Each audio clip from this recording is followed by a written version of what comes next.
Hi everyone, আসসালামু আলাইকুম। আশা করি সবাই ভালো আছেন। আল্লাহর রহমতে আমরাও ভালো আছি। আমি এখন রান্না বান্না করতেছি। রান্না করব মুরগির গিলা কলিজি, আর রান্না করব মুরগির গিলা কলিজি, রান্না করব খাসির মাংস।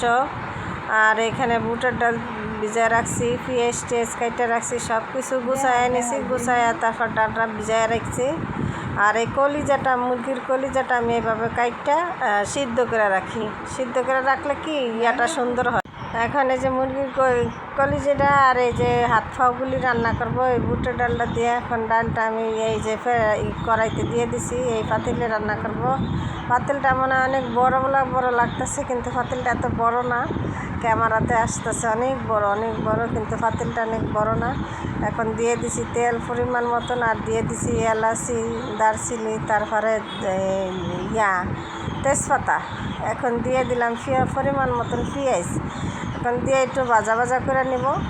এই ডালটা, এই মুরগির হাত পাও দিয়ে আমি কখনো বুটের ডাল খাইনি, কখনো না খাইনি। এই যে প্রথম ফার্স্ট আমি রান্না করলাম, আর রান্নাটা এত মজা হয়েছে, মাশাআল্লাহ, অনেক ভালো হয়েছে।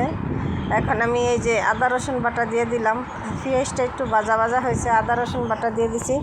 আমরা এইভাবে রান্না করতেছি, কখনো এইভাবে রান্না করি নাই, কিন্তু আমি আজকে ফার্স্ট এইভাবে রান্না করতেছি।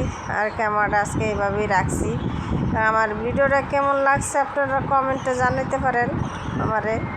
আমি এইভাবে, যেভাবে আপনারা পছন্দ করেন আমি সেইভাবে দেওয়ার চেষ্টা করব। তারপর আমার ক্যামেরা ধরার লোক নেই তো, আর ঘরের ভিতরে একটু আমাদের ঝামেলাই চলে, সব সময় প্রতিনিয়ত ঝামেলা চলতেছে। সেই জন্য আমার এই রান্নাবান্নাগুলি এলোমেলো হয়। হঠাৎ করে যেইটা যা সামনে আসে সেইটাই আপনাদের সাথে তুলে ধরি হুটহাট করে। এখন আমি গরম পানিটা করে রাখছিলাম, ওই যে কলিজি আর ওই যে গিলাগুলি সিদ্ধ করে রাখছি মুরগির হাত ফার। আর ওইটা খাসির মাংস, কোরবানির মাংস, যে আমার এক দেবরে দিয়ে গেছে, ঈদের দিন দিয়ে গেছে, তখন আর রান্না বান্না করি নাই। এখন আম্মা বলতেছে যে খাসির মাংস একটু কাছে বলাফনকে একটু বুনা করে সবাই খাবেন এক পিস করে। মাংসই মাত্র 6 পিস, 6 টুকরা। তাই আমি আবার ছোটো করে কাইটা নিছি। এখন এই মশলাটা দিয়ে দিলাম। মশলা দিয়ে, সব পদের মশলা দিয়ে, যা লাগে রান্নাবান্নার যা লাগে আমি সব কিছু দিয়ে নিছি। দিয়ে এখন আমি এই যে তরকারিটা বসাইলাম। এখন এটা একদম কষানো হইলে আবার আমি এই আরেকটু তেল দিয়ে কষানো হইলে আমি ডালটা দিয়ে দিব। এখন আমি ডালটা দিয়ে দিব। কষানো হয়ে গেছে, মশলাটা কষানো হয়ে গেছে। আর আম্মা গেছে নানি শাশুড়ি নিয়ে ডক্টরের কাছে। আজকে নাকি ওনার অপারেশন হয়েছে, ওই শিলি খুলবে। এখন দুর্ভাগ্যবশত শিলিটা খুলে না, একটু কাঁচা আছে। সেই জন্য আবার সামনের মঙ্গলবারে যাইতে বলছে। মঙ্গলবারে আম্মা যাইবে। এটা অনেক দিন আগের ভিডিও, ঈদের 5 দিন 6 দিন পরের ভিডিও। এটা আমার ভিডিওটা দেওয়া হয়নি, অনেক দিন ধরে আমি ভিডিও দিতেছি না, অ্যাক্টিভ না থাকতে পারতেছি না মোবাইলের সাথে। সেই জন্য আমি এই ভিডিও দিই না, আপনাদের সাথে শেয়ার করি না।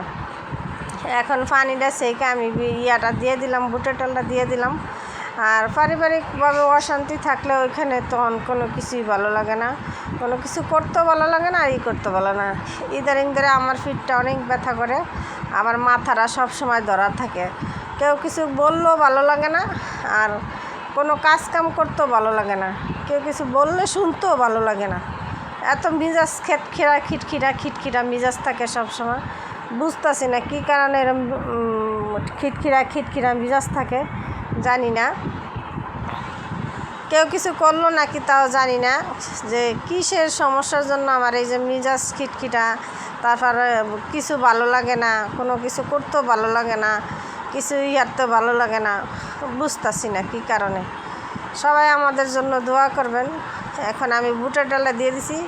আর বাইরে ভাই, এটা বুটের ডাল না আরও কিছু সিদ্ধ করতে আমার 3 থেকে 4 ঘন্টা লাগছে। এই বুটের ডালটা খালি সিদ্ধ করতে, সিদ্ধ তো হয় না, এত পরিমাণে আগে আমরা বুটের ডালটা সিদ্ধ করে তারপর কষায় আমি কি করলাম, একবারে ডাইরেক্ট দিয়ে দিলাম।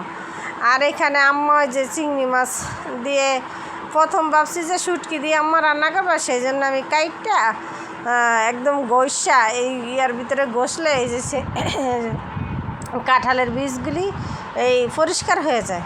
আমরা এইভাবে আগে আম্মা গরুর মাংস দিয়ে আমরা ছোটোবেলায় থাকতে কলের গোড়ায় নিয়ে কলফারে নিয়ে তারপর আমরা ইয়াতে নিয়ে তারপর গসতাম, গসে একদম দবদবা করে সাদা করে নিয়ে আসতাম। তখন আম্মা আবার রান্না করতো গরুর মাংস দিয়ে, মাছ দিয়া, যখন যেটা দিয়ে পারতো ওইটা দিয়েই রান্না করতো। আর খাইতে এত মজা লাগতো। সবসময় আম্মা গরুর মাংস আর ইলিশ মাছ সাথে দিয়ে রান্না করতো। অনেক সময় গরুর বটের সাথে দিয়েও রান্না করতো। এত মজা লাগতো। ওই দিনগুলি কি আর খুঁজে পাওয়া যায়? আর আসবে না ওই দিন। এখন আমি এই যে কাঁঠালের বিচিগুলি গৈসা টুসা রাখছি। পরে আম্মা কী করলো, চিংড়ি মাছ আর পুঁই শাক ফাটাইছে, চিংড়ি মাছ আর পুঁই শাক দিয়ে রান্না করতে। পরে কী করলাম, পুঁই শাক আর চিংড়ি মাছ দিয়েই রান্না করলাম। আর এইখানে আমি ওই হাত পাগুলি কষাইয়া, বুটের ডালটা কষাইয়া, সুন্দর করে কষাইয়া তারপর আমি এই যে কলিজাটা দিয়ে দিছি। কলিজাটা দিয়ে অনেক সুন্দর করে কষাইছি। কষাইতে কষাইতে একদম তেল উঠছে, ডাল একদম একটু গলে গলে আসছে। তখন আমি এই যে জল দিয়ে দিছি। এত পরিমাণ কষাইছি, এটার ভিতরে আজকে সময় গেছে গা, যা কাটাকাটি সব সময় এটাও গেছে গা। এখন এই যে আমি কাঁঠালের বীজগুলি তো পরিষ্কার করে নিয়েছি। আম্মা চুলটা ভিজাইয়া থেকে গেছিলো, তা আমি গৈসে এখন কাটতেছি। পরে কাটটা কিছু হয়নি, পরে লাস্টে দিয়ে আবার শেষা লাগছে আমার জন্য, ওই ইয়ার জন্য, পুঁই শাক চিংড়ি মাছ দিয়ে রান্নার জন্য। পুঁই শাক চিংড়ি মাছ দিয়ে রান্নলো বিচিটা মজা লাগে, শুটকি দিয়ে লতি দিয়ে রান্না করলেও ভালো লাগে। তারপর ওই যে ইয়া দিয়ে রান্না করলেও ভালো লাগে, ভর্তা বানাইলেও ভালো লাগে। এই বিচিটা যেটার সাথেই দেয় ওইটা দিয়েই ভালো লাগে। মুরগি দিয়েও ভালো লাগে, যা দিয়ে যখন যা দিয়ে খায় তো এটা সেইটা দিয়েই ভালো লাগতেছে।